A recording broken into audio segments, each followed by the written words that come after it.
Hi everyone, welcome back to the Ethereal Kia YouTube channel. Today's topic that I want to talk about is operating from fear. So this topic today is based on something that happened to me yesterday, which was I put out a tweet about the government shutdown, and the backlash that came from that was so I was just not expecting it at all. So the tweet, what I said was, so about this government shutdown, I'm kind of excited. If people don't get their tax refunds and food stamps run out, I'm just curious to see what the effects of that will be. And because I said that, and I think it's because I used the word excited, that's what a few people pointed out to me. People took that like I was saying, I hope that old people die in the streets and babies starve and I'm gonna laugh. Like, that's not what I meant by that at all. But people were like, oh my God, people are gonna starve, people are gonna die. Why would you want to see that? Why would you want to be excited about that? And my whole thing with that is, I was not thinking about the worst case scenario, like, oh my God, it's going to be the end of the world if the government shuts down and people can't get their food stamps and tax refunds. That's not where I was going with that. And it made me realize how many people, operate from a place of fear. Because the first assumption is if the government shuts down, people don't get their money, people can't get their food stamps, then people are going to go hungry and die. And I don't think that's true. I think people underestimate the resiliency and the creativity that comes from chaos and hardship. So that's more where I was coming from with it. Like, I'm curious to see how people maneuver through that, because I don't think that that is something that will end people altogether, and it just really shone a light on how many people just, assume the worst case scenario and run with that like it's the absolute truth. And I just found that very interesting, that you can't even be curious about the outcome of something that could potentially have a negative effect without coming across like, callous or uncaring. And it was a genuine, like, intellectual curiosity. Like, I'm just curious to see how people will react when certain hardships are put on them. I don't assume that hardships will break people. I never assume that, because that's not the truth. That's not the reality. Especially us as black people, we should know that, hard times don't stop no show, or we wouldn't even be here now. Because of all the stuff that we've had to endure and overcome over the years, over centuries. You know what I mean? So I just found that very interesting, that people like totally went left with it. Like, you're excited to see people die and starve. Like, I first of all never said those words in the tweet. I never said anything about death. I never said anything about starvation. I never said anything about suffering. I never said anything about, like, all these absolute negatives that people threw at me. But, maybe it was a poor choice of words on my end, because I said excited, and, usually excitement is related to something positive. But to me, it's the novelty of the situation. I was born in 91. So, the recession, the only other recession that I remember, or economic hard time, was like 2008. At that time, I was in college. So my shelter was provided for, my food was provided for. I didn't have a job and I didn't need one. I didn't have any expenses. I was kind of sheltered from the reality of that in a way. So that's not even something that I experienced firsthand or directly felt the effects of, So although my family struggled in some ways, I didn't even really see that, because I was in a different state, under the protection of being institutionalized, which is what college is. It's an institution. So I just thought it was really interesting that my curiosity about it made so many people upset. And it's like, wow, I just want to see what happens. There are so many movies like The Purge that people watch and are so into, like, oh, if everything went left, or oh, we had 24 hours to do whatever we want, this is what I would do, or this is how I would protect myself, or this is how I would, defend what's mine, or this is how I would go get what I want, this is how I would go do this. And it's kind of the same concept to me. It's like, why is it okay to, indulge in it theoretically via entertainment, but why can't we just have the conversation without it being sparked by a movie or something like that? Because what's the difference?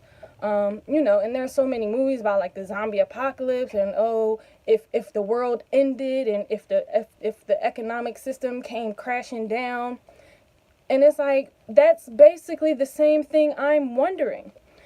So my excitement comes from it being a new circumstance for people.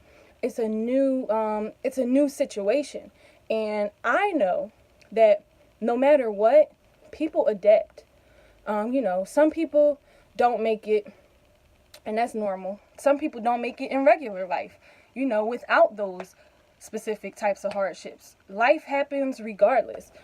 So I was just really taken aback by how many people like attacked me for thinking about it and expressing that I was thinking about it, and expressing that, I'm excited to see what comes of that. Not for the thing itself. I don't even really, honestly, like, I don't have enough political knowledge to even understand all what a government shutdown entails. I just saw something on Facebook that was like, oh, if the government shuts down, then federal employees are not going to be paid, and food stamps, which I thought was a state benefit, might not go out in February, and just like this fear mongering around it.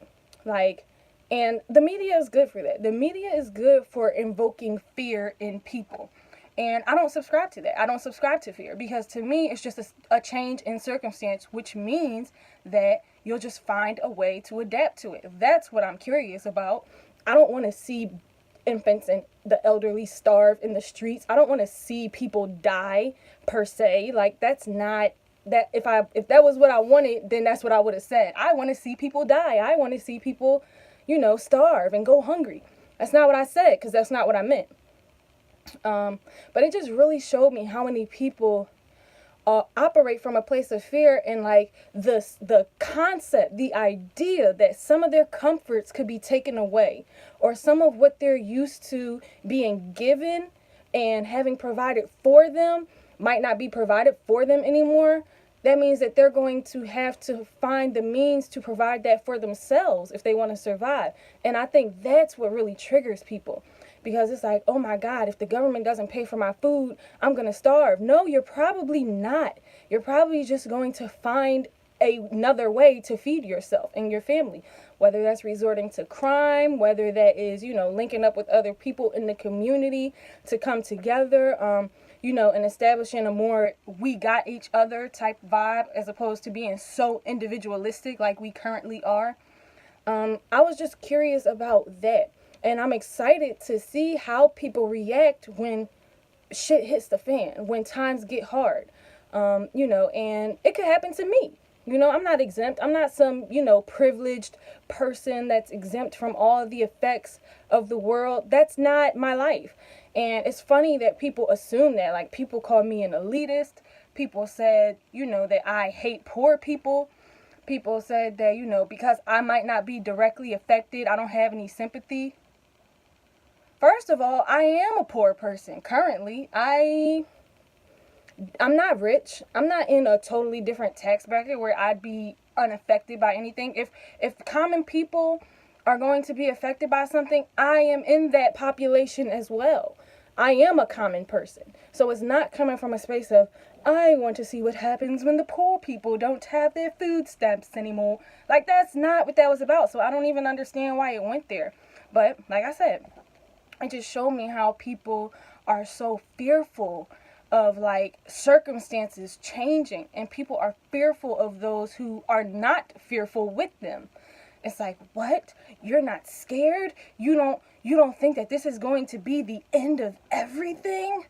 Like, no, I don't. I think everybody will be fine, and I'm interested to see how everybody makes it. I'm interested to see how, people adjust when certain things are taken away or certain circumstances change, because I know that as people, as humans, we have a resiliency. There have been worse things than a government shutdown, and people have made it through.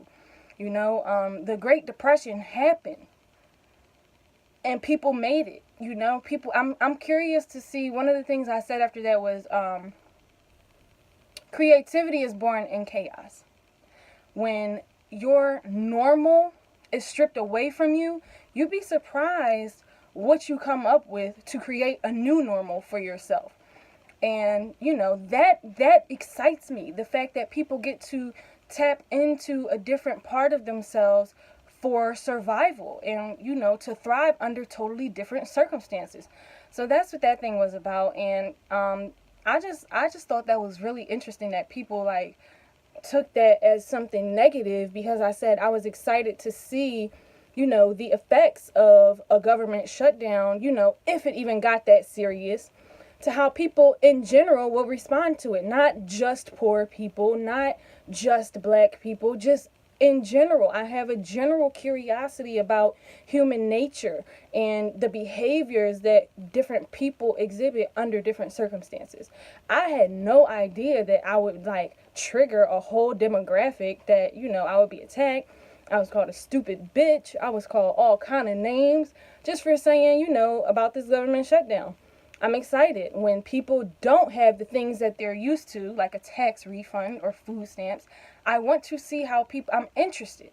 Not necessarily I want it, I'm hoping for it, I'm rooting for the government to shut down so I can see people suffer. No. But if it happens, I am excited to see how people maneuver through it, because I know that people will maneuver through it. Worse things have happened and people have made it through. So I don't operate from a place of fear. I don't think that the end of the world is coming because the government, makes a change or stops providing certain things that people have over the years become entitled to. So that's where that was coming from. I don't know if this video clears it up or not. I don't know. I muted the tweet now, but if you want to check it out, you can follow me on Twitter at Ethereal Kia. And see for yourself. There's a whole thread with people in the comments and everything. I had to mute it because I just was over the topic, because people took it totally left, and I just thought that was a little crazy. But, people are going to do them. Again, another lesson for me, I'm like, I wonder if people would have reacted different if I said, about this government shutdown, I'm curious, instead of saying I'm excited. I think that me saying I'm excited kind of made people think that I was being some sinister joker, I'm plotting, chaos for my own benefit so that I can laugh at everybody else. And that's not what that was. But the internet, what are you going to do? So that's today's topic, operating out of fear. I do not subscribe to that. And that bothers people. When you don't participate in the fear with them, they think you're the opposition. Why are you not scared like me? Well, because I don't have a reason to be. Especially when, something like this, you can prepare for it. If you see it coming, it's all in the news. Oh my God, the government shut down, blah, blah, blah. Another recession is coming. Wouldn't it make more sense to prepare for that so that you're not as negatively affected by it? Because who can you really blame if the warning is out there, you can see it coming and you do nothing about it, and you're just waiting on your own suffering to arrive? And I don't agree with that. I don't see that perspective. I understand how some people, feel powerless and feel like the world is happening to them. I get it. But I'm not one of those people, and I will never express myself like I'm one of those people, because that's not my reality. I don't subscribe to that, and I won't. And I won't be bullied into thinking that I lack, empathy or compassion just because I'm curious about how people deal with potential hardships. Nobody's ever going to make me feel bad about that, so whatevs, okay? I don't operate from fear. I used to, but I never will again. It doesn't serve me. It doesn't really serve anybody, but to each his own. So that's the video for today, and I'll be back with another.